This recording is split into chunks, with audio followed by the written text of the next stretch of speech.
చేశారు. బొబ్బిలి మున్సిపల్ ప్రజలకు సంపూర్ణంగా తాగునీరు అందించేందుకు ప్రాధాన్యత ఇస్తున్నట్లు ఎమ్మెల్యే తెలిపారు.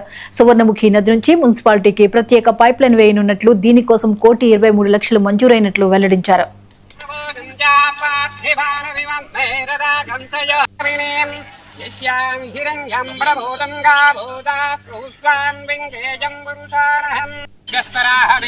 అన్న మంత్రిగా ఉన్నప్పుడు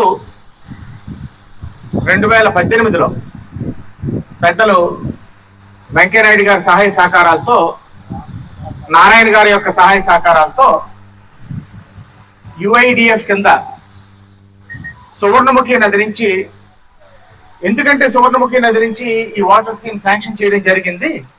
వేగావతి నది ఇంతకు ముందు మనకి బొబ్బిలి పట్టణానికి తాగునీరు అవసరాలు తీర్చేది. బొబ్బిలి పట్టణంలో విస్తీర్ణం పెరగడం, వేగావతి నది పెద్దగడ్డ ప్రాజెక్ట్ కట్టాక దాని ప్రవాహం తగ్గడం, ఇవన్నీ కూడా వేసవి వచ్చేసరికి చాలా ఇబ్బంది అయ్యేది. అప్పుడు యుఐడిఎఫ్ కింద 90 కోట్ల రూపాయలు ప్రాజెక్టు శాంక్షన్ చేయడం జరిగింది.